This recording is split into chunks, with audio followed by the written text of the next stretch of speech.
We're not on camera. Jillian let me know.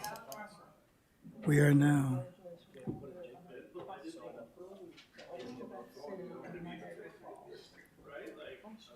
What's code blue?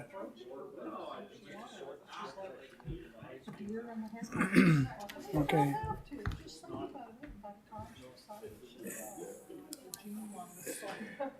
I'd like to call the Planning Advisory Committee back to order. Oh, my God. Pam? First item on the agenda is the outdoor events regulation. And Leanne, you can begin when you're ready.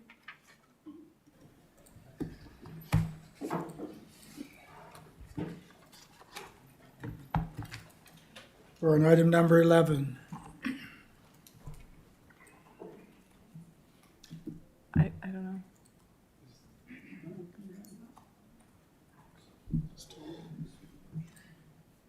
I can try again.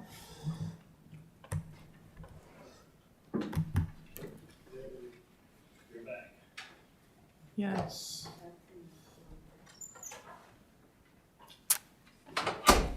Yeah, I guess.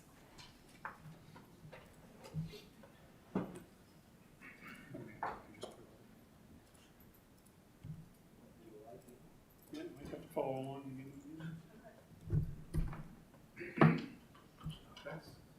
No, It was.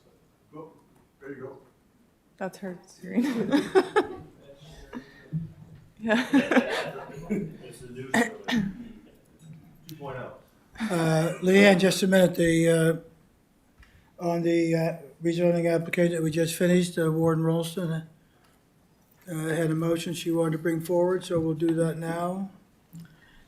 I would just like to move that in the upcoming plan review next year, that we add a review of the regulation around new roads in the rural use zone, and also that we review the possibility of having rules around on-site parking being required for employees while developments are being built out.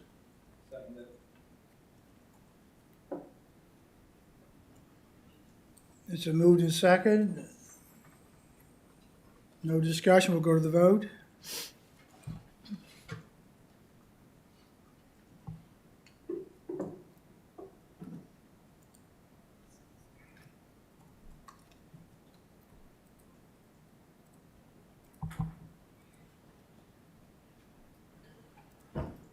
And the motion is passed unanimously. Thank you, Warden. Council Perry, you wish to?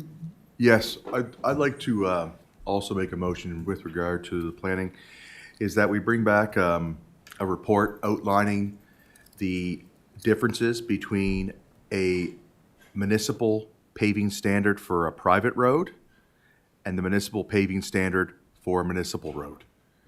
Because at the time that we created those rules for private roads, when it was said to be done to a municipal paving standard, it's come to my light that they are not the same width, they don't have the same area, they're just the same build and construction. So I think we should look at that and review that to see, because it does make it hard for some of those private roads to then, if they want to upgrade to paving to be turned over, they can't because they don't meet the width restrictions.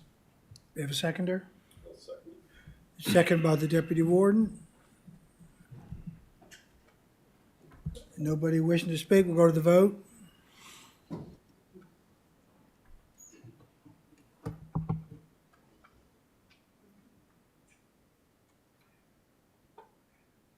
And the motion is passed unanimously. Thank you, Counselor.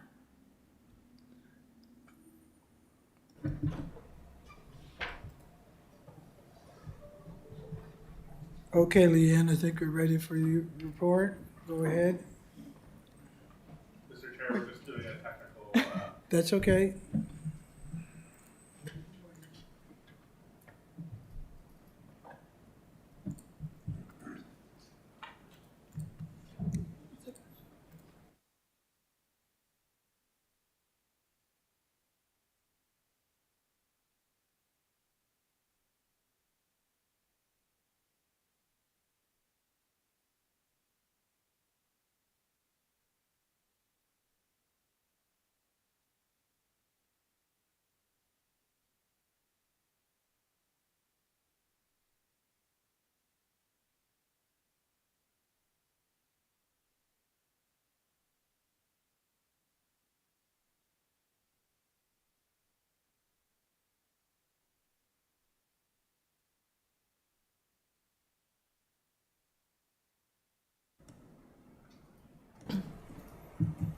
Okay, Leanne. Okay. So this report is on the outdoor event regulations. So in September of 2024, East Hants Council passed the following motion. Move that staff conduct a review of the outdoor event regulations around hours of operation, noise and facilities, etc., and that this review include a jurisdictional scan of regulations in other areas. So currently, with respect to events, we have two different definitions, one for large-scale special events and one for small. The main difference is regarding the number of people. So a large-scale event is an assembly of 1,000 persons or more at any given point in time during the event. It is a temporary short-term use of land for the purpose of fundraising, promotional activities, celebrations, or for entertainment or amusement. This use does not include parades and firework displays. And then small scale special event is an event held outside an enclosed permanent structure where an assembly of less than 1,000 persons at any given point in time. So basically anything over 1,000 people is the difference. So we also have regulations in the land use bylaw for large-scale special events. So this section outlines the required documents and permits for special events. So for a large-scale special event, there's a requirement to submit a security plan to both the municipality and the RCMP, provide the hours of operation, a site plan that indicates the setbacks of any tents or other temporary structures, the size of the property, parking, and neighboring property uses, insurance coverage, and an inspection by our municipal fire inspector once the event is set up. And then once all that documentation is received, a development permit is issued by the development officer. So based on the recommended motion, staff are recommending that the number of persons for a large-scale special event be reduced to 500 persons at any given time from 1,000.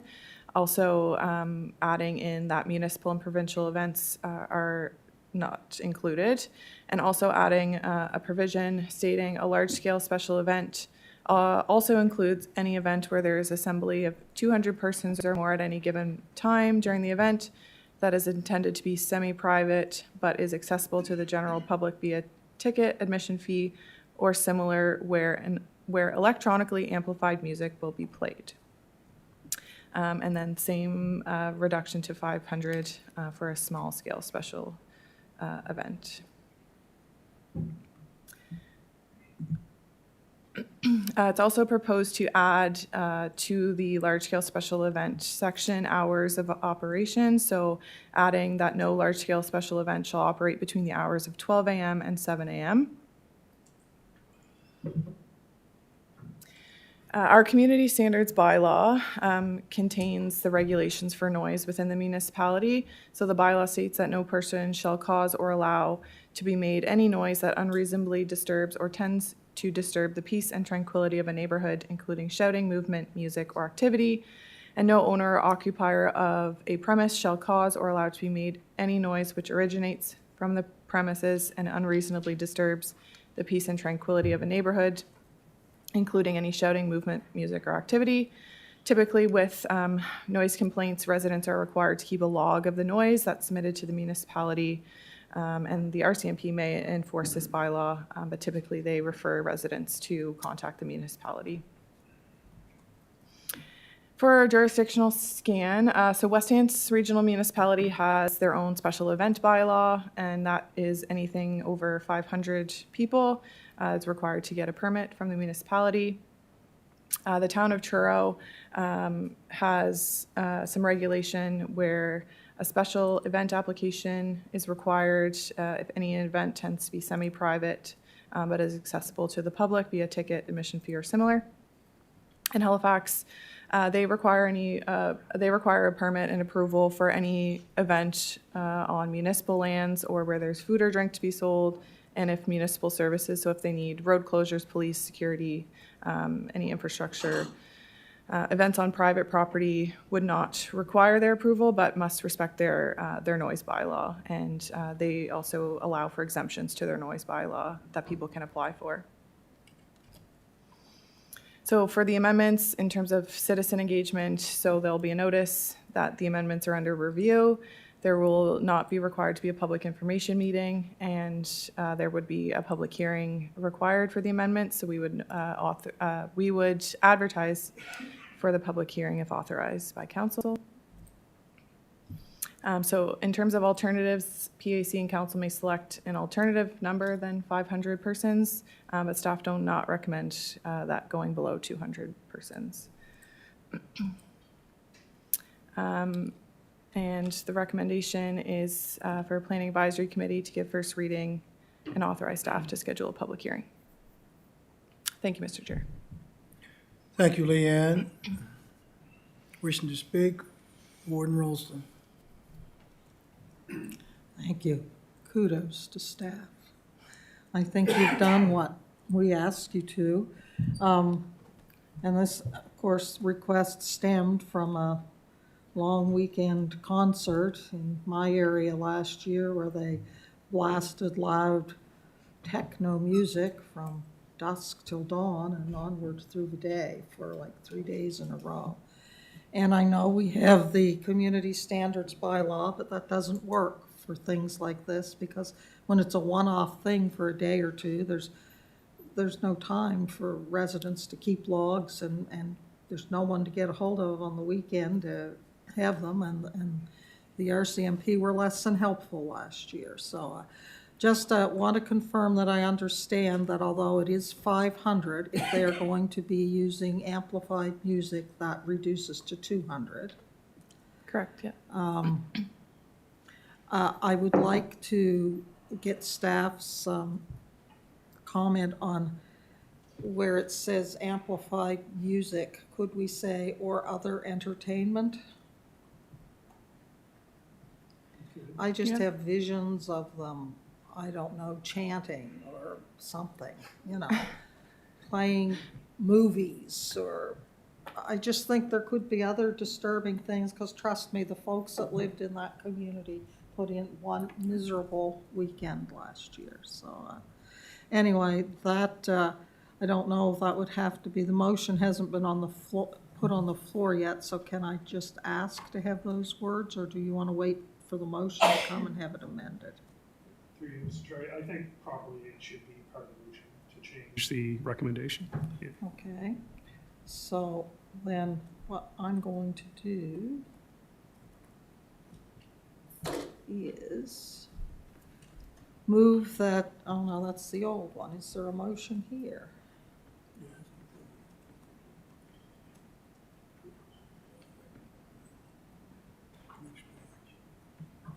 Move that Planning Advisory Committee recommends that council give first reading to amend the land use bylaw by amending the definitions of small and large-scale special events and the regulations for large-scale special events to restrict the hours of operation and authorize staff to schedule a public hearing, and that the words "and other entertainment" be added to the text of the information after the word music.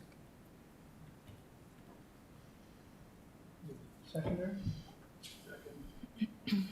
Second. A second by public member Malcolm.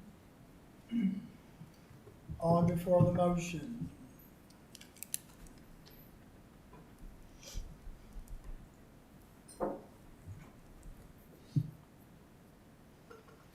Councilor Rhino. Yes, thank you, Mr. Chair.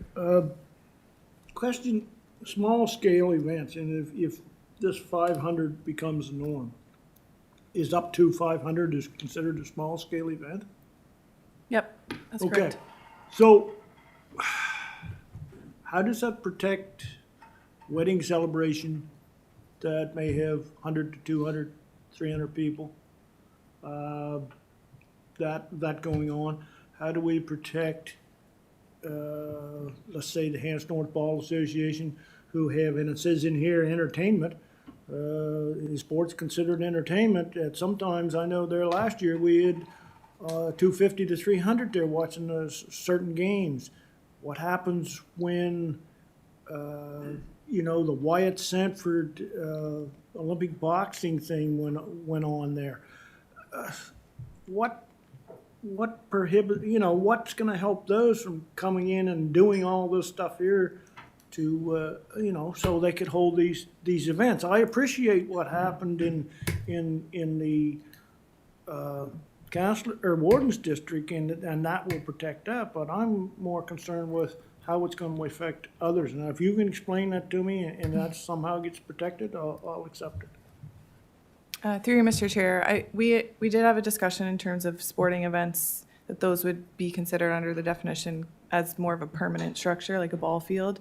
So those types of things wouldn't need a permit, but for a wedding that had 200 to 300 people, based on the current definition, they would not require a permit from us.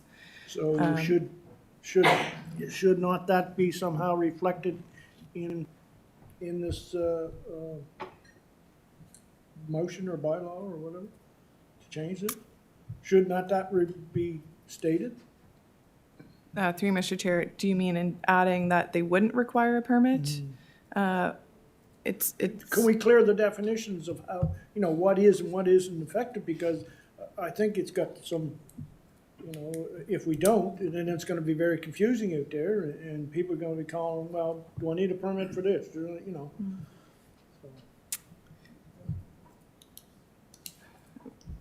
Through you, Mr. Chair, basically, the way it's done now is anything under the current 1,000, if you're having 1,000 people or less, they don't require a permit from us.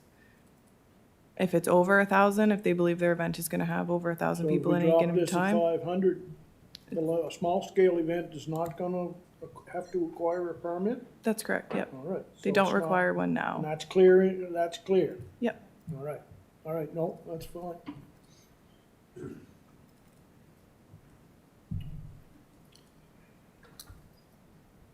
Thank you, Counselor.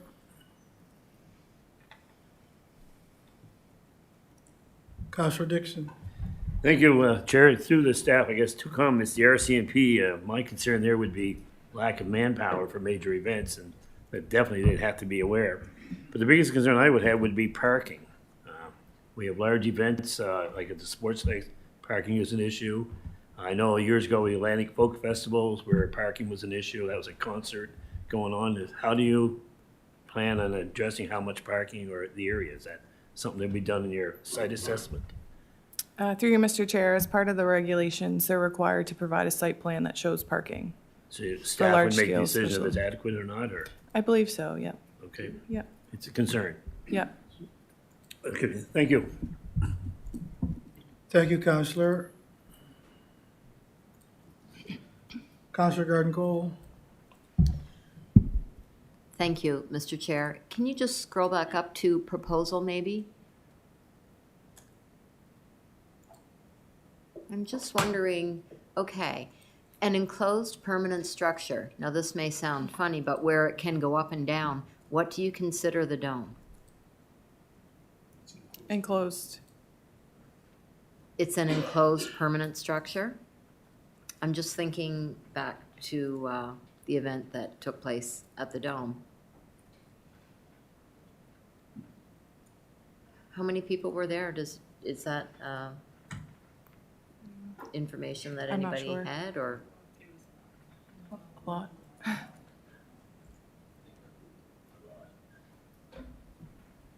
So this wouldn't have any bearing on a gathering like that No, then? through you, Mr. Chair. And because we're the landlord now of that building, I guess we have more direct control over events there. And I don't know if Elena wants to comment on what's changed since the last event that caused some noise complaints. I suppose possibly it would be that, would this, no, it's okay, so that it wouldn't have to shut down at 12 because it is a permanent structure. Okay, I'd be interested in hearing. Through the chair, that's really relevant comment because we did hear a lot about that particular event, and certainly we've taken that feedback, and the group has expressed interest in booking again.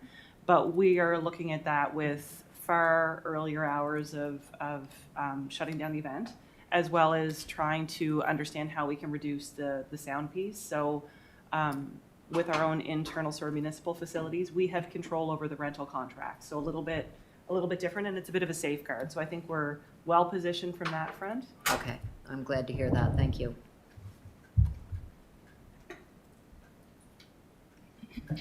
Thank you, staff. Is that all, Counselor? Yes, that is, thank you. Thank you. Counselor Perry? Thank you, Mr. Chair. Through you to staff. I get the intent of the bylaw. There's some questions that I have. How is this going to affect Remembrance Day ceremonies where there's well over 1,000 people attending on a short-term basis?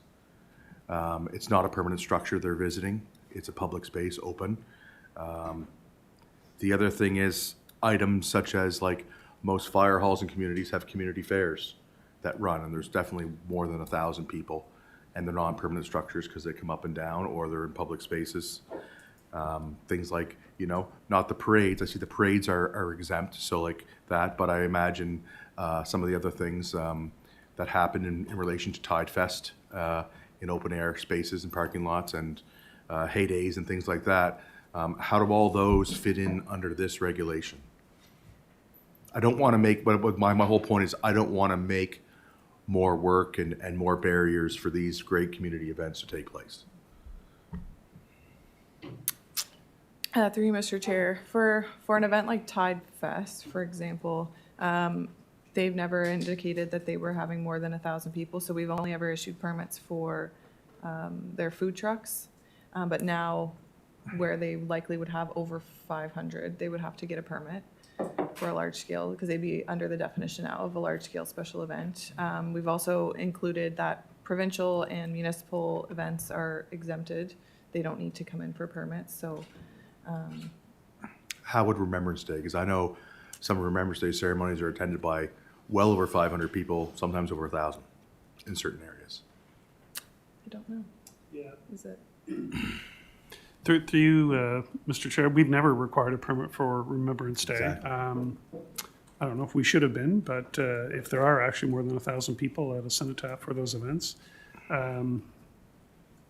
I guess it might bear looking at to make sure, because I don't think we want to capture them. I think that's the intent here. Yeah, like I don't want those. Like I'm thinking of my community. Like we have the Fireman's Fair, and there is well over 1,000 people on the sides of the road for the parade, and then they all flood the fairgrounds afterwards. Do you want them now to get permits and stuff for their fundraising? And I know there's other fairs and carnivals throughout the municipality at a lot of our volunteer fire departments and with a lot of our nonprofit groups that are used for fundraising.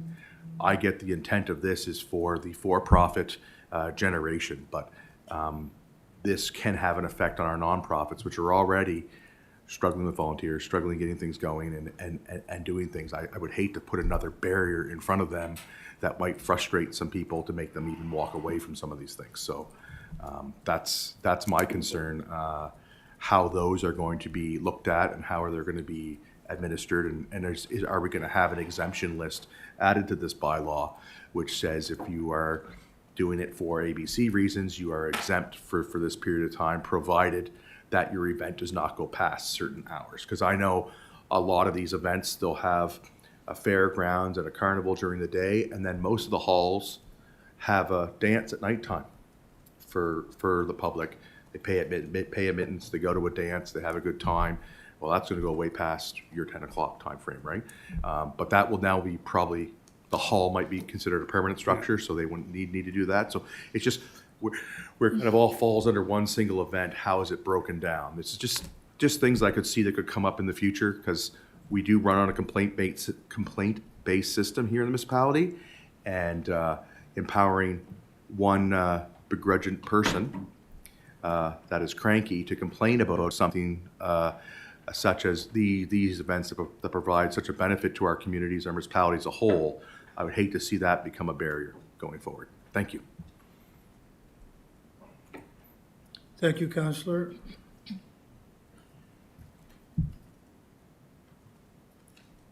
Deputy Warden McPhee. Thank you, Mr. Chair. Yes, I was definitely going to support the original recommended motion. But could I have it read back as it was with the addition that the warden added? I'm just, some of the same considerations that Councillor Perry's had and others as to just how it might affect other events.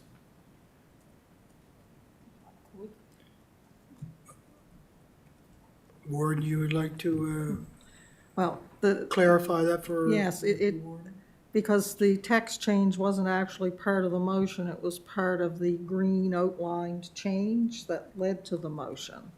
And where it said, a large-scale special event also includes any event where there is an assembly of 200 persons or more at any given point in time during the event that is intended to be semi-private, but is accessible to the general public via a ticket, admission fee, or similar, where electronically amplified music will be played. I just wanted the words where electronically amplified music or other entertainment will be played. Does that help you with the clarification? Yes. Councilor Rhino? Just to kind of further up when I had before, I mentioned the Wyatt Sanford promotional boxing thing. When it became a community event out there last fall, or late last summer, they didn't really realize how many people would, or would be attending that at all. And rather, it started out as rather small, and as the fights progressed, they get larger and larger and larger. So how would we even tackle that? And let's say above 500, if this goes, is going to be a large-scale event.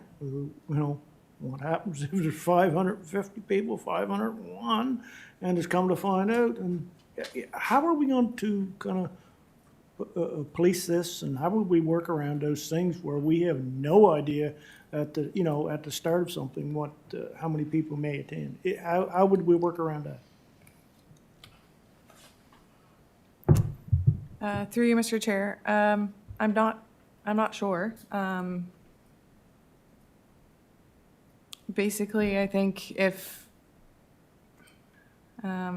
there's, I know sometimes like you said, you don't know how many people are going to show up, but if it's expected that there would be over 200 and there's going to be amplified entertainment, like they had a screen and stuff like that, then we would likely require that they get a permit for it.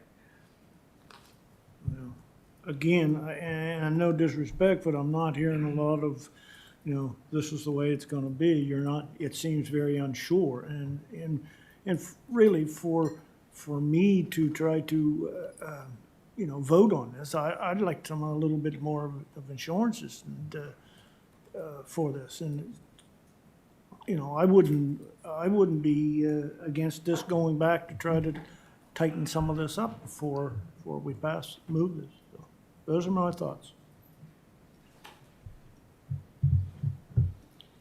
Thank you, Councilor. Nobody left to speak, so we'll go to the vote. Oops, just a minute. Councilor Perry? Thank you. Yes, I'm with Councilor Rhino until I know how this is going to affect those nonprofit groups that run events that are over 500 people. I will not be able to support this motion because I just don't know the impact on them at this point, and I do not want to put any barriers in front of them. Thank you.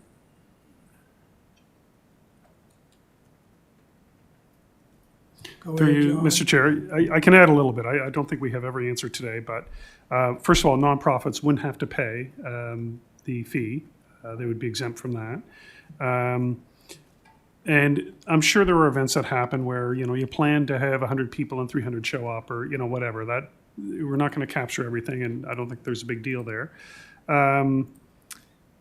But if you are planning a large event and you've got electronically amplified music or other entertainment, then, perhaps you should have a permit and think about security and parking and all those things, whether it's nonprofit or not. I think that's reasonable. Quite often, these things come to our attention because people need a development permit to get a liquor license if they're serving liquor, or if they've got tents, then the fire inspector needs to go look at their situation. So we do tend to capture the major events, whether they're nonprofit or not, through those means. But, you raise an interesting point about things like Remembrance Day. It's something we've never considered requiring a permit for. Again, we don't really know the numbers that are, it's not like you've got a set number of tickets or anything, people just show up. So, as far as I'm concerned, we would continue that practice forward. Thank you, Mr. Chair. Thank you, John.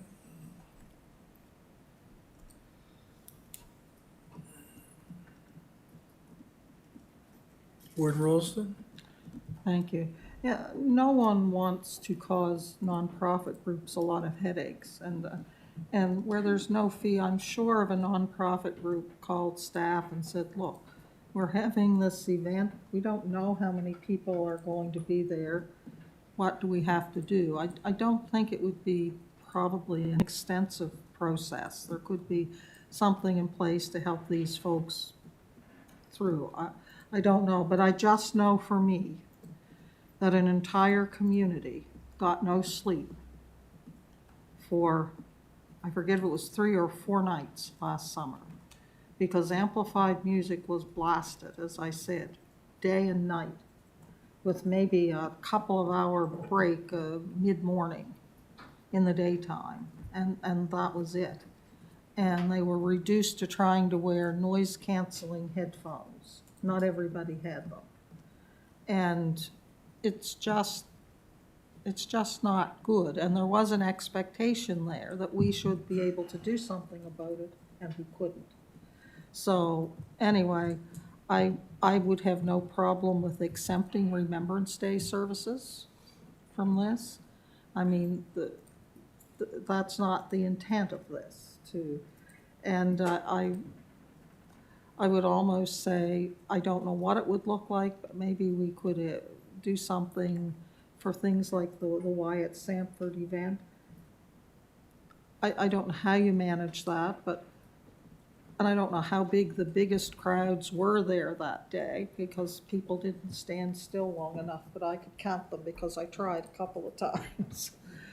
But there won't be a lot of events that are like over 500 people that come together like that. And I think we can figure out a way to deal them, but I just really would like to have something in place for the protection of this community before this group moves back in this year and sets up on their land and sets up their generators, and they don't have any porta potties or anything back there. They're just setting up whatever, tents, and it's a very bad and dangerous situation, in my opinion. So I will be supporting the motion.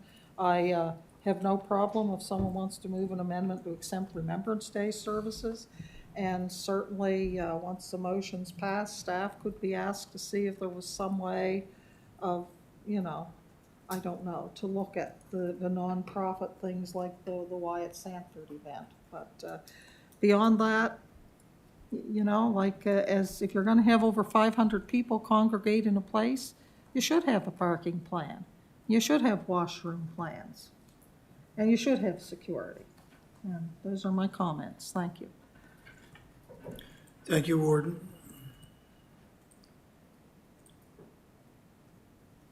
Councilor Merriman. Thank you, Chair. Go. Thank you, Chair. On the weekend, I was just, thanks to AI, taking a look at the landscape in Nova Scotia, and I just something that popped up for a comparable, I thought, was something in the town of Yarmouth for their application, and not that is a special example, but it's just something that caught my eye, and they call it Public Spaces Special Event Application and Guidelines. And something that I was curious about looking through it, they don't have a number of people requirements. It's kind of like if you're doing something, you got to complete this. And I thought that was sort of interesting. And they do say in Section 5, event details, and they just say total number of people expected in attendance. So, I guess I just mentioned that, sure, that's one way to do it. I mean, if you're doing something in Yarmouth, complete the application. But maybe this is a kind of starting point or a refinement of, something that we have and trying to, maybe make it a little better. And I'm sure it's something that could be revisited over time as well. Thank you.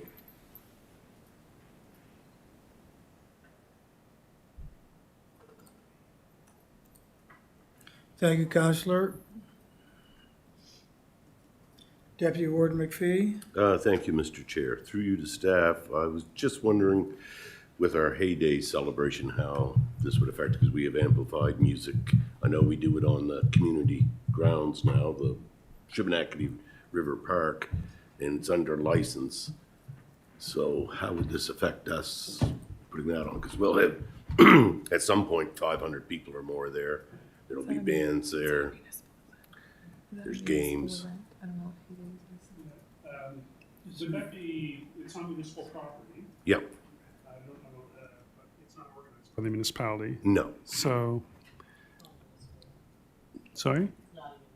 Right. So it might require a permit. I'm not quite sure what they, the activities are. And do you know if they bring in like portable tents and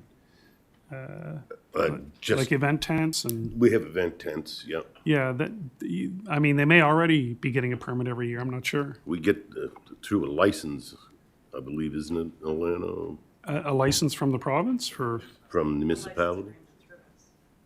Yeah, sorry. Yeah. So I'm guessing they probably already have to get a permit. That's, yeah, okay, that would encompass, that would all be encompassed then, yeah. Okay, thank you.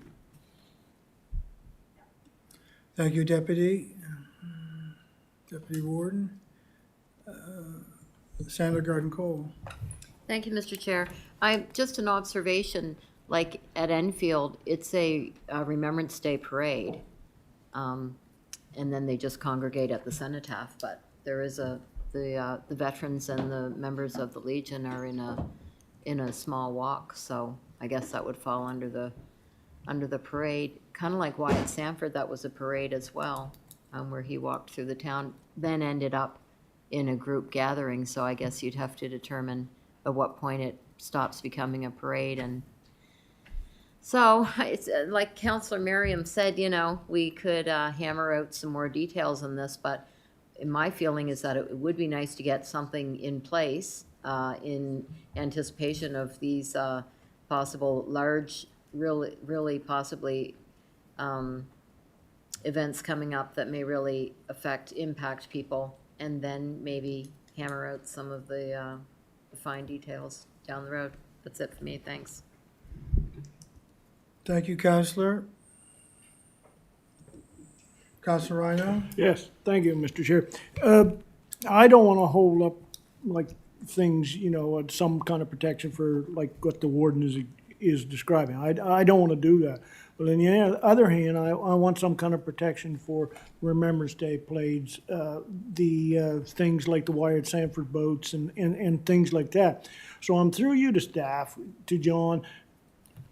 Is there a possibility that we could put a time frame during daylight hours that if an event went over anywhere up to 6 hours, then you would require a permit? That would cover off the Remembrance Days. It would also cover off something like the Wyatt Sanford boats or things like that. If they're not going past, have a time frame, you're not going past a certain hour, is that a possibility that we could do after if we pass this motion now? I'd like to hear John's thoughts on that. Through you, Mr. Chair, yes. I mean, you can define these events however you want, and if you want to put exemptions for daytime hours, you can do that, yeah. I'm just thinking, like I say, a parade, Remembrance Day parade and a little social after is probably not going to go over 3 hours to 4 hours. And the Wyatt Sanford boats went, there was a small, time frame for the boat itself, and there was a little bit of before and after. So 6 hours probably, I'm just throwing 6 out there. If it's not going to go over 6 hours, then it should be covered. And if we pass this motion, could we go back and put that in after at that point, or wait for staff to bring something similar to that along? That way, that would protect what the warden's saying, talking about, and that would give us an avenue to deal with smaller things like Councillor Perry and myself and Deputy Warden McPhee have brought up. So, through you, Mr. Chair, so yes, you could. So if this motion passes and staff are directed to go hold a public hearing, if today you also pass a motion directing us to add something else to that amendment package, that would be included. But if you don't, I guess you could amend it at council when it comes up for first reading, or if it's beyond that, and we've already scheduled a public hearing, it may have to be a separate set of amendments beyond that. So if you want it to be part of this package, then, it should be discussed at no later than council night. But that's not like, I guess that, I'm not, like I said, I'm not against the stopping these, what happened in the Warden's area. I'm fully for that, putting precautions in for that. But if we made a motion after this would that be proper, or would we have to wait till after this motion went, the Warden's motion went through the gamut of things and then bring it up? I guess I'm asking you that. Yeah, through you, Mr. Warden, Chair. I think you could do it either way. You could put a second amendment to the motion to add that language, or just pass a separate motion directing us to include it as part of the amendment package. But I really like to hear more discussion. I just threw 6 hours out there, right? And that way I'd like to hear more discussion. And I would imagine my fellow councillors would like to do the same thing as well. So I'm just wondering the best avenue for this. Yeah, so what I would suggest, Mr. Chair, is, we hate making amendments on the fly because you want to think about them a little bit. We could take this away and bring something to council on council night. I think that would be enough time for us to think about it a little bit.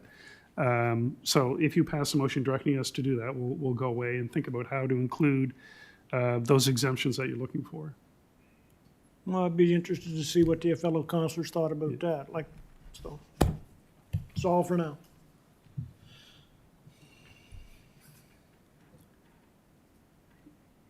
Thank you, Councillor. Councillor Musa? Thank you, Mr. Chair. So, John, did I hear you saying that the fire department for the fireman parade and fireman's fair, they have to come and provide parking and security and stuff like that for their event every year now? Through you, Mr. Chair, no, not necessarily. It depends. The parade, absolutely not. That's explicitly exempted. The Fireman's Fair, if the events are held in the station, well, that's a permanent building. Anything that's held there is not an issue. It just depends, I guess. It could require it, depending on how many people and what happens at the fair, but... Well, at the fair, there's well over 500 people, and they're all outside. And the parking is everywhere you can park, like there's no special parking or something like that. So both sides of the road, every driveway, if you know somebody you park in there. So I don't know how they're gonna provide parking like for all those people, because it's like something that already like, how do I say it, like it's not planned. It's like how people gather every year. So. And if you go there, for sure, like people parking on the bicycle lane or all over the road on both sides, on the sidewalks, whatever you want to call it, those blue lines, everywhere, everybody parking over there. So we want to start put restriction. We must well kiss those parade goodbye and those fundraising goodbye. Well, through you, Mr. Chair, having a parking plan doesn't mean you have to meet the off-site parking requirements of the land use bylaw. It just means you need to have a plan. So, maybe it says, okay, we have 20 spots at the fire hall itself. We're also using this property here, and then any overflow will park along, whatever streets. And if that's acceptable to the RCMP, that's fine. Okay, so it won't affect, I don't want to vote on something that's going to affect those fundraising because they're a big part of our community, so. And I'd like your idea about bringing something back on council day and we can discuss more. Thank you.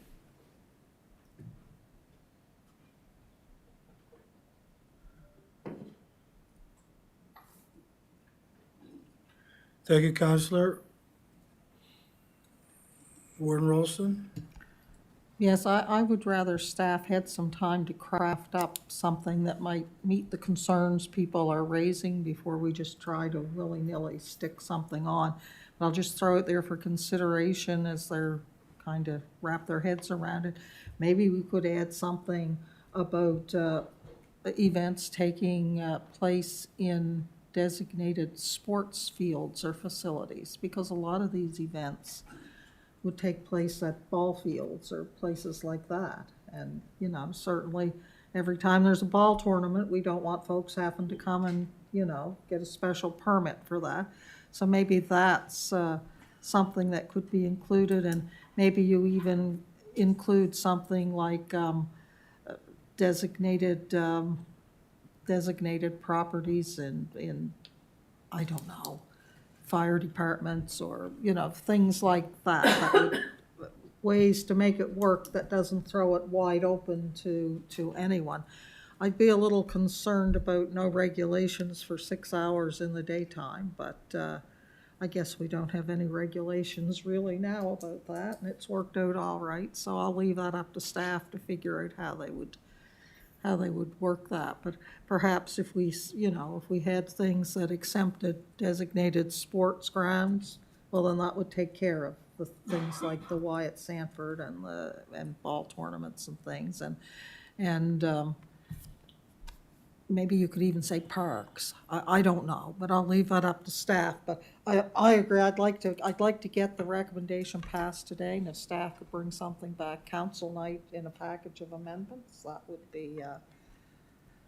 be far better than where we're at right now. Thank you. Thank you, Warden. Counselor Perry? I 100% understand the plight of what happened in the Warden's district to their residents. And I know something needs to be done. The one thing that I'm getting at is we're here trying to throw out 1,000 different ideas right now. Staff is writing vigorously all of our points, and we're going to amend it into the future. It seems like we're working backwards. I think we should give staff time to go back, look at it, address our concerns, and bring forward a solid recommendation on a motion that covers everything, rather than trying to, well, we'll fix it later down the road, because it seems like there's a lot more going on here than just the one issue, because it has far-reaching impacts on many different areas. And even some of the recommendations of sports fields and parks and stuff still doesn't cover events in my community. So I do think we need to give staff the time to go back and work on the concerns that have been raised by all of council. Thank you. Thank you, Counselor. Counselor Rhino, something new? Just, I want to go back through you to John. So if I put a motion out there, either an amendment or after this motion carried, to have staff go back and take the concerns that have been raised here today and bring us a report by next Wednesday night, would that be an amendment, or would that be a clear motion on its own? Then we could deal, you know, I just wanted to know. Yeah, so again, I don't really care how it happens, like as long as the direction is clear. So you amend the current motion on the floor or a separate motion. We would consider them together, or if it's one motion, then that's fine too. But obviously what we'll bring back, we'll consider all the direction given. So it would be clear to amend this motion saying, you know, for staff to bring back a report, or separate motion. That's what I'm trying to get at. So the current motion is to, give first reading, right? And it's been amended to include an additional item. If you want us, so my understanding of the discussion today is you want us to also think about those events that happen at fire halls and sports fields and the impromptu community events like the Wyatt Sanford thing. Remembrance Days. And Remembrance Day, yeah. So that's what I'm thinking. We would, if we need to further amend the motion that's coming forward tonight, when it gets to council, we'll have a draft motion prepared instead of the one coming from PAC. So I would move to amend the motion to ask for a report with regards to the concerns brought forth on this topic here this morning, prior to at council night, next Wednesday night, or the Wednesday night of council, let me put it that way. I so move.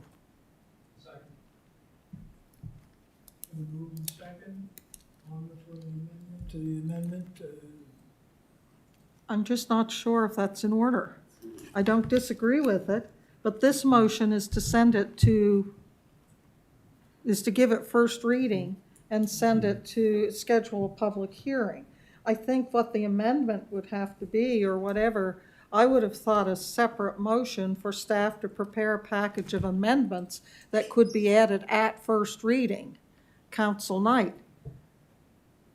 Because the amendment that's proposed doesn't really fit the motion, so, I guess, yeah, I don't think it fits. I think it should be a separate motion to bring forth a package of amendments. All right, that's why I asked that question. And so, anyway, if it's with the approval of the seconder, I'll withdraw that amendment, and I will create another motion after this is passed. If that's the approval of the seconder. second, are you willing to withdraw that amendment? Yes. Okay. Point of order. I don't believe once the motion's been made that they own the motion anymore, they can't withdraw. Okay. Do we have unanimous consent to withdraw? Okay, consent has been granted. So, Councilor Garden-Cole, something new? I was just going to say, we just need to request to withdraw it with unanimous consent. Okay, thank you. Nobody wishing to speak? Councilor Perry? So just so I'm clear on the process, this passes first reading, or we're sending it to first reading. This is the motion this is what we're gonna pass. Any amendments to that, would they not have to go to reading as well? Yes. So through you, Mr. Chair, the motion that comes from PAC could be amended at council, or an entirely new one could be dealt with at council. Okay, all right, I just wanna make sure because, we wanna make sure that we get this right. Yeah. That it addresses the concerns of the entire municipality and definitely protects the people that have had some hardships because of the lack of protection. Thank you.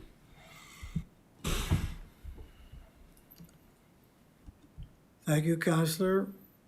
Warden Rolston? Yeah, I just comment that what brought this to the attention was that event that happened in Stanley last year. But that could happen in any community, anywhere in the municipality. It's not limited just because it happened in one place once. Doesn't matter that there couldn't be something somewhere else at any given time. Thank you. Thank you. Nobody left to speak. We'll vote on the motion with the addition. No. On the amendment. No. No amendment? What about the one you did? I thought that already passed. No, we haven't voted on that. Well, with unanimous consent, can we withdraw that amendment and just use that, put that in the Yeah. proposed amendments? Would that be simpler? Unanimous consent? Okay, we have unanimous consent.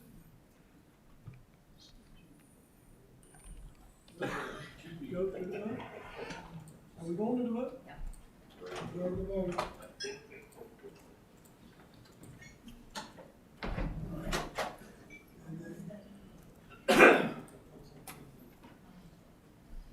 So the motion is passed, unanimous. Thank you, staff. Whoa, whoa, whoa, whoa.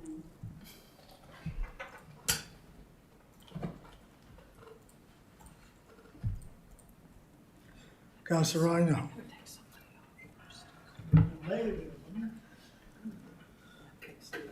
Okay, just a minute. Thank you, Mr. Chair.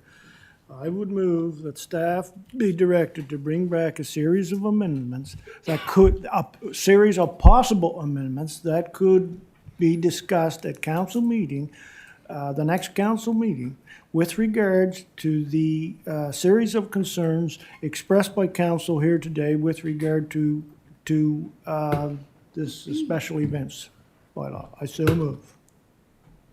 Do you have a seconder? Second. Moved in second. Nobody wishing to speak, we'll go to the vote.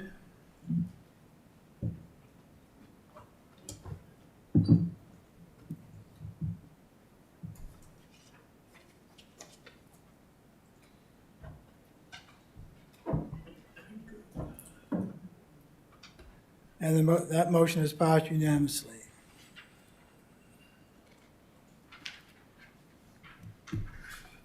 Thank you, Leanne, for that. Next item on the agenda is the SUB amendments for Park Road access to adjacent land. Final report. Leanne, you can begin when you're ready. Thank you, Mr. Chair. So the municipality is requesting an amendment to the subdivision bylaw to include a required connection from the Elmsdale Business Park to the neighboring properties to the rear. So the connection is proposed to come from Park Road and connect through PID 452-48192 to connect to PID 45272-861 to require any future development of those lands to have a connection through to Park Road. So it's in addition to add this connection here in red from Park Road to these neighboring properties here. So staff have referred to our municipal planning strategy policies for the proposed amendments to the subdivision bylaw. A public information meeting is required for any standalone amendments to the subdivision bylaws per the Municipal Government Act. And council's decision on the amendments is not appealable to the Utility and Review Board. And as part of their review process, staff did receive comments from Nova Scotia Public Works. Their comments indicated that their department didn't have any concerns with the location of that proposed connection. There was an advertisement indicating that this amendment was under review, and we did have a public information meeting in November, and there was one member of the public that attended representing the affected property. And a letter and questionnaire were sent out to all properties within 300 meters of that specific site. So we had 38 sent out and 2 were returned. And the questionnaire responses reflected the desire for the lands to remain undeveloped, to protect the environment and the animals in the area. The responses were not directly related to the proposed amendments. So staff have completed the review to amend the subdivision bylaw and are recommending that the amendments be approved. And the recommendation is that Planning Advisory Committee recommend that council give second reading and approve the amendments. Thank you, Mr. Chair. Thank you, Leanne. Warden Rolston. I know this may seem like a strange question, but just popped into my head.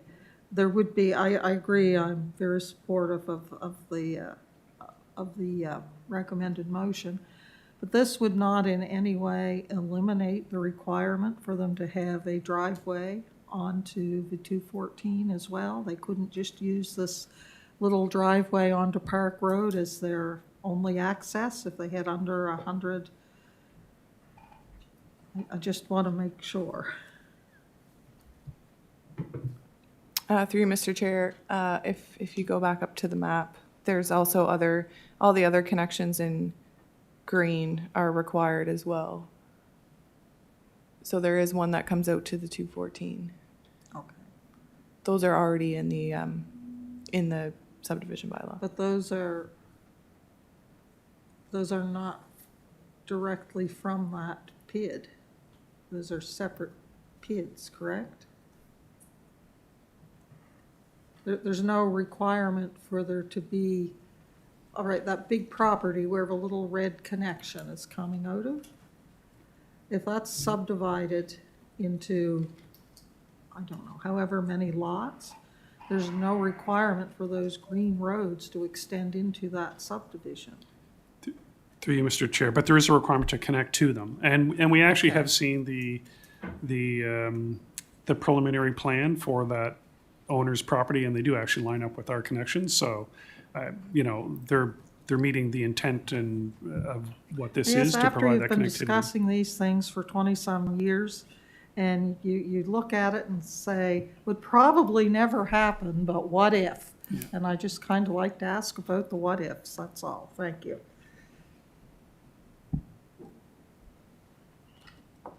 Thank you, Warden. Councilor Musa. Thank you, Mr. Chair. I'm similar to the warden. So I wonder why we didn't have those plans in our document to see where the connection is gonna be. That would make our decision easier. And by granting them that connection, are they gonna grant us another connection to our land, municipal land from there? Or we still have one access to our land with the green?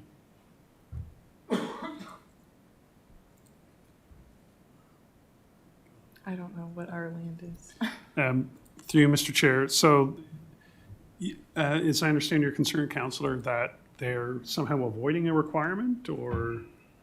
Like, if we want to grant them something, they should give us something on the other side.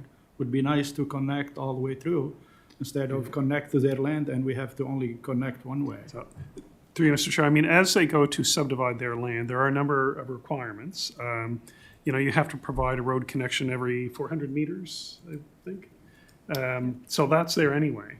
So, you can't just build roads internally to your property and ignore all the properties around you. You can't basically landlock people, so you do have to provide connections.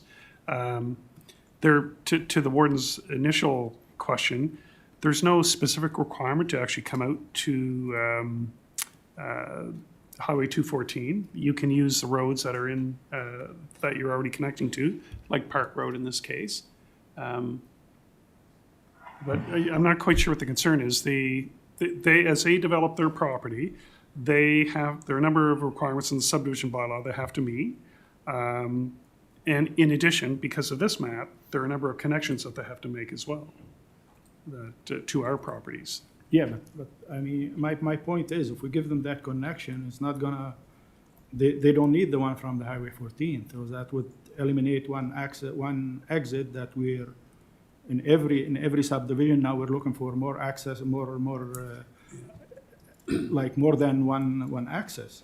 And until we build our road from the 214 for the recent property we purchased, that's gonna be one access for all those businesses if they don't provide one. Well, through you, Mr. Chair, as you can see on the green, that's now municipally owned, so that will be a second access to the Elmsdale Business Park there. You will be, but that might take 100 years to do. So I think it's already in council's budget to go do the design work on that connection. Oh, okay, I forgot that, sorry. Yeah. I'm sorry, no, but still, Through you, Mr. Chair. I like to see their plan, like, their plan should align with ours, and if it doesn't, I think they should go with their own plan, like. if they- And through you, Mr. Chair, it does, like this developer is, I would say, pretty agreeable compared to some of the ones I've dealt with over the years. And they have been talking to the municipality consistently about how their property is going to develop in conjunction with ours. Both the new stuff on the north side as well as connecting to Park Road and in the back as well. So, honestly, I'm not concerned about dealing with this developer. All this map does is actually add a requirement. It doesn't take any requirements away. Okay.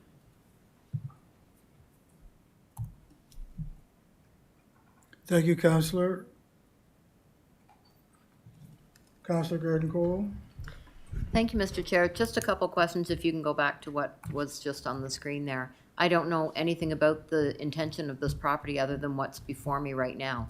So is there, I know there's not a site plan per se, but there is some kind of, you've seen what their plan supposedly is?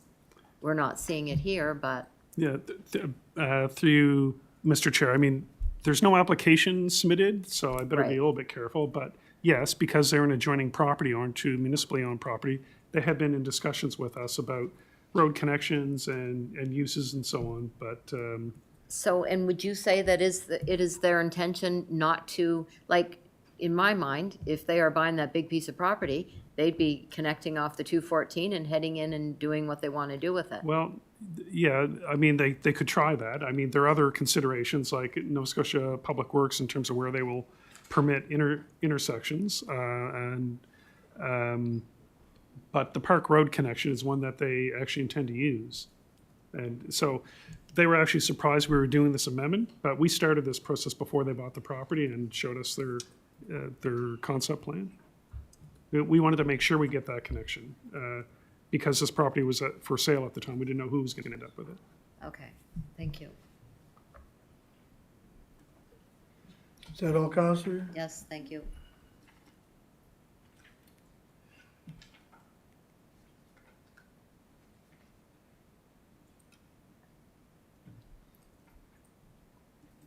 Counselor Tingley? I'm satisfied with the motion, so I'm going to recommend it. Planning Advisory Committee recommends that council give second reading and approve an amendment to the subdivision bylaw to include a required connection from the Park Road through PID 452-48192 to connect to PID 452-72861, Elmsdale. So moved in second. Nobody wishes to speak, so we'll go to the vote.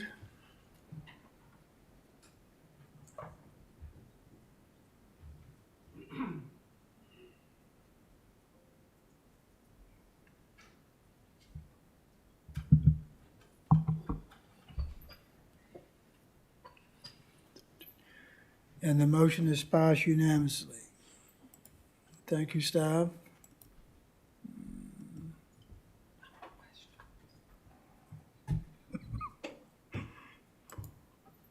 Warden Rolston.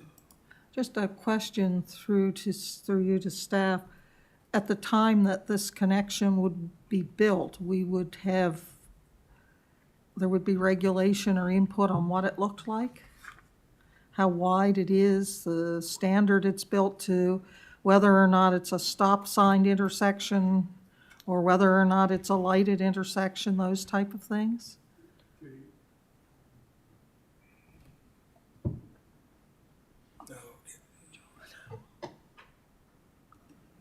Through you, Mr. Chair, it would be a public street, built to a public street standard. But we would have input on, I'm just thinking that eventually there might be significant heavy truck traffic using that.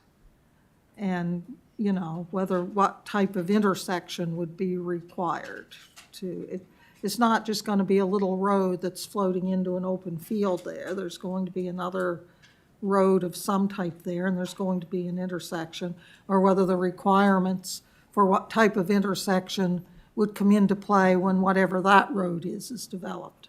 And through you, Mr. Chair, so when a plan of subdivision comes in, the plans get sent to INO for engineering review.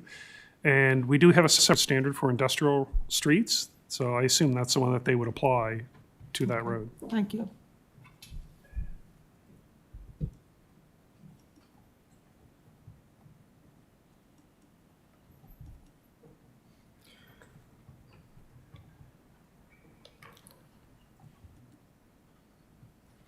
Thank you, staff. The next item.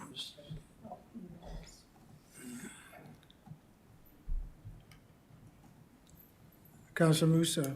Thank you, Mr. Chair. I know this is a weird question, but in the business park, we pass, in Mount Uniacke Business Park, we pass that we charge improvement charges for every access from our own road. Does that fit under that criteria or no? Like, you know, the $10,000 per lot in the Mount Uniacke Business Park? If we grant access to our municipal road for improvement, we called it improvement charge. Doesn't work here. That's connection, right? I'm not sure Through you, that was the, when we built the road, if they now connect onto that new road, they would have to charge the local improvement that we charge to everybody else. That's not the model that exists here. And I think the province owns that portion of the road, so the the province built that section of the road, they would have the approval to attach to it. Yeah.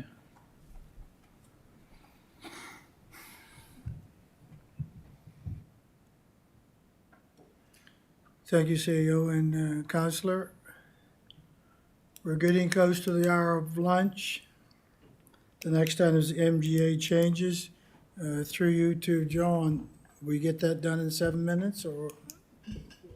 Maybe not, maybe 10. Okay, Depends on how many questions are. okay, we'll go to the last item before lunch, MGA changes, and Director Woodford, you can begin as soon as you're ready. All right. Okay. With that, Mr. Chair, thank you. So there was an amendment to the MGA last April, actually, April 2024. And there are several amendments that impact a number of our internal processes relevant to planning applications, development agreements, and site plan approvals. And staff are recommending some corresponding changes to our municipal processes that will save applicants and the municipality money as well as improve efficiency. So the first one is authorizing a posting on a municipal website as an alternative method of notice, which would apply to public hearings for sale or lease of municipal property, special purpose tax accounts, sale of distrained goods, tax sale advertisements, adoption of bylaws, planning documents, and notice of sale of land no longer required for parks, playgrounds, or public purposes, and notice of public hearings for street closures. And staff are proposing to discontinue the use of the Herald and utilize a municipal website, social media, and local circulated print media where available.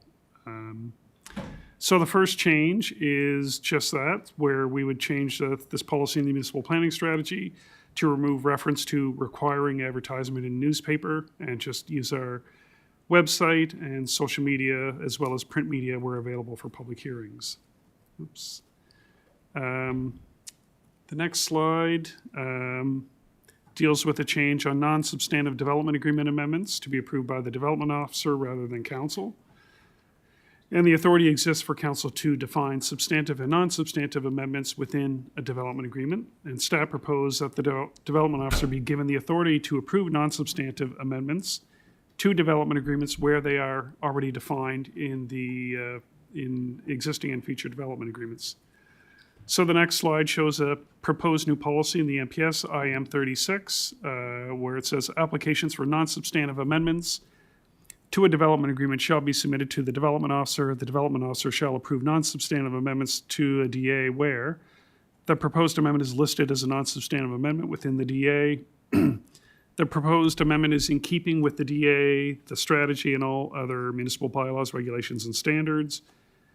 And the proposed amendment is in keeping with all relevant provincial and federal law and regulations. So right now, when we deal with a non-substantive amendment, planning staff would review it. Sometimes we need to consult with INO or provincial public works, and then we bring a report to PAC. We would follow that same process. We just wouldn't have to bring it to PAC and council. The DO would have the authority to approve it. The next one is with respect to discharge of development agreements. So the CAO to discharge a completed development agreement in part or in whole rather than council.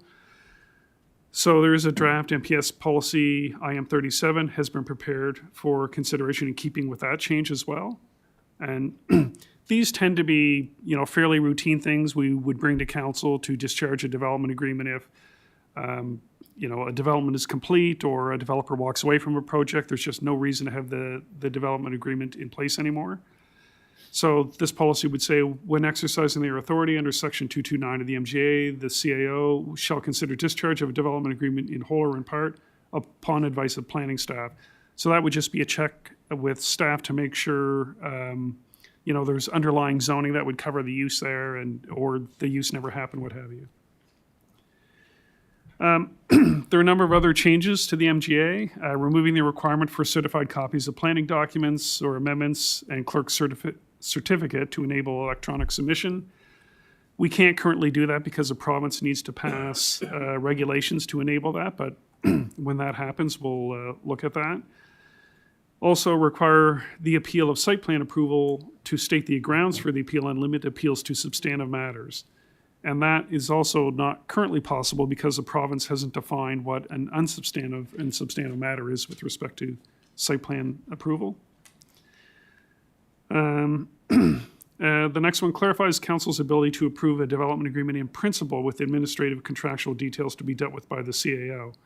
And we're not proposing to implement this. I think our council likes to understand the details of a development before it happens. So under this policy, you would approve a development agreement. It may be very vague to say you approve a 60-unit, multi-unit development on this property and leave all the details to staff.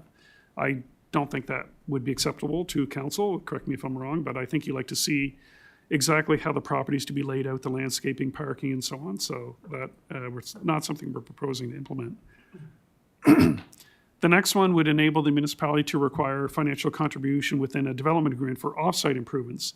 So right now, when somebody does a development agreement, we cannot require any upgrades to municipal infrastructure off-site.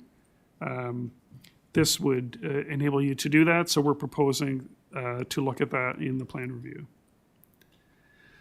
The next one, to allow councils to provisionally approve a development agreement or an amendment to a DA during the same public meeting when council passes amendments to the MPS, land use bylaw, or both. We already do this, actually. We had legal advice several years ago that said it's fine to do this, so I guess the MJ is sort of catching up to our current practice. And the last one, to allow performance bonding for site plans and also that's a fairly detailed thing, so I think we want to leave that to the next plan review. In terms of public participation for these changes, amendments to the MPS would usually require a public information meeting unless they're housekeeping in nature. And staff are of the opinion that these amendments fall within that definition, the really administrative things, and are therefore not recommending a PIM. If a public hearing is authorized, it will be advertised, again, using our current policy, using the Herald, social media, and the website. The alternatives, the committee may choose to recommend some or none of the amendments prepared by staff or request additional research. So the recommendation is that first reading be given to amendments to the MPS that would discontinue the use of the Herald for planning applications and public hearings, authorize the development officer to approve non-substantive amendments to development agreements, and authorize the CAO to discharge development agreements. And there's a motion to that effect. Thank you, Mr. Chair. Thank you, John. Deputy Warden McPhee? Thank you, Mr. Chair. I move the Planning Advisory Committee recommends to council that council give the first reading to housekeeping amendments to the municipal planning strategies outlined in the staff report MGA changes dated January 9, 2025 that discontinue the use of the Chronicle Herald for planning applications, public hearings, authorize the development officer to approve non-substantive amendments to development agreements, and authorize the CAO to discharge development agreements. The Planning Advisory Committee further recommends to council that council authorize staff to schedule a public hearing. Moved in second. Councilor Garden Cole. Thank you, Mr. Chair. Through you, I just have one issue, and that's the discontinuing of using the Chronicle Herald for our notifications going out to the public. I realize that a lot of people might see that means as obsolete, but for people who don't have the means or the ability to use online as a way to get informed, I think it's unfair for them. And mostly that's aging residents. And the thing is, they deserve to be kept informed, and if that's their only way of keeping informed, I think it's worth the money that we spend on it. And furthermore, unfortunately, I feel that getting the Chronicle Herald in a hard copy is probably not going to be around that much longer. I think that decision will be made for us in the not too distant future. But while we still have the ability to make that decision, I think in the best interests of certainly some of our residents, that we should feel obligated to continue doing that. Thank you. Thank you, Councilor. Councilor Rhino? Well, thank you, Mr. Chair. I'm gonna echo Councilor Gardencole's statement there. You know, like, I'm looking at specifically disposal of open lands. And you're taking away in newspaper and online and putting in on the municipal website. Well, I'm gonna hate to inform you of this, but we're not as popular a website as you think we are in some places. And there's not a lot of, some people may not even be accessing this site. We have a local paper out there when anything in our area is, and a lot of people get that, if they subscribe to it or they get it free at the store. I would like to have the opportunity to use that for such things as disposals, open lands, and open spaces. Because if there's a disposal of lands in that area, you should be able to get it through our local paper out there, a local weekly paper. So those are my thoughts right now. Thank you, Counselor. Warden Rolston. Yes, having heard the previous comments, in the interest of time, I'm going to move an amendment to strike the bullet, discontinue the use of the Chronicle Herald for planning applications and public hearings, and add a bullet that says, use alternative community newsletters where deemed appropriate, or when deemed appropriate. Okay, we have moved a second on the amendment. On before the amendment. Counselor Tingley. Motion there. I would fully support the motion discontinuing the Chronicle Herald, but I would put a notice to all residents that if they want to find this information, they can go to the website going forward. I mean, this is just the way of the world. Like, if you have a habit of going to the Chronicle Herald, you can just change your habit to go into the municipal website. The extra cost is just not worth it. That's the way of the world, in my mind. So that's my thoughts on it. Thank you, Counselor. Counselor Perry. Thank you, Mr. Chair. John, could I ask you to scroll up to page 2 of your presentation, please? No, but I think Amanda can. Or do it. whoever, Amanda can? Right there, staff proposed to discontinue use of Chronicle Herald and unifies the municipal website, social media, and locally circulated print media. That would be all the local newspapers within the area. So I do believe that staff's proposal to get rid of the Chronicle Herald and use the local papers where it's affected and throughout the municipality would serve us much better than by using the Chronicle Herald, which is a Halifax-centric paper. So I will not support any amendment for the continued use of the Chronicle Herald, because I believe staff has clearly outlined how locally circulated print media, which is available along the shore and many other areas, will cover the gap for those people who would currently use the Chronicle Herald. Thank you. Thank you, Counselor. Counselor Rhino. I guess I'd just like to point out, the way of the world might be so for the majority of people, but I am thinking for the elderly out there, and during my election campaign, the number of people who don't even have a computer out there, it was brought up to me. So, I think by, forgetting them is doing a kind of a disservice to those people that who don't have, or elderly and don't have a computer or can't afford a computer or whatever. But there are people out there that don't. And I just don't want those people to be forgotten. That's what I'm put in this place to do, and that's what I'll continue to do. Thank you. Thank you, Counselor. Warden Rolston.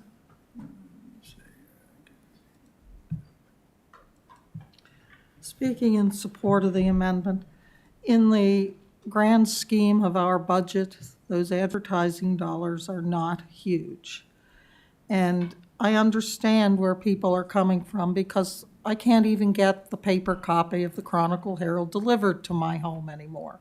However, I do have neighbors who still want that paper every day, and by hook or by crook, they buy it, or they have a son or someone who works in the city or somewhere, and they pick it up every day and bring it home to them. And I know that that happens. So I do think that, that we should continue doing that. I agree with Councillor Garden Cole. I don't think it's going to be an option long-term, because I just don't. I think newspapers are going to go, sadly, the way of a dodo. But anyway, so I'm speaking in support of the motion, and I don't, the problem with the local, and I do encourage using them, yes, but they're not going directly to people's homes anymore. People have to pick those up at the local store or access them online. So I guess, to me, the Chronicle Herald is just another way to reach people, and it's a way in which a lot of people are accustomed to getting their information.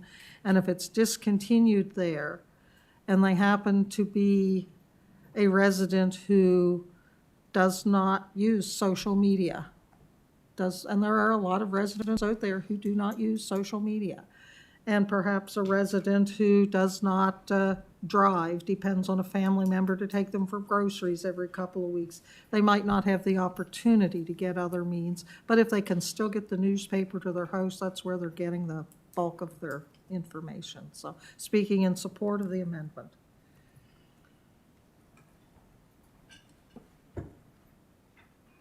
Thank you, Warden. Nobody left to speak? Everybody's clear on what we're voting on? The amendment. The amendment? Okay, we'll go to the vote.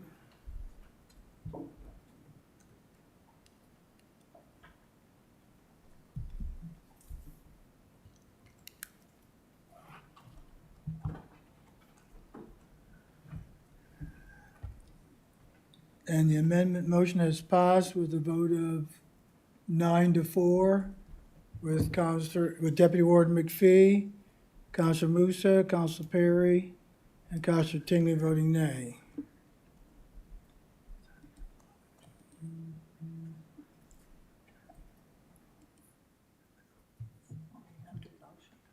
Now, nobody left to speak. We'll vote on the amended motion.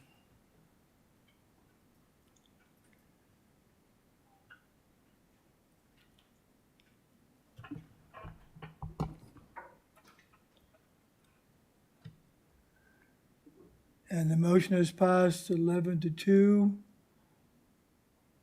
with Deputy Warden McPhee and Councilor Perry voting nay. And thank staff.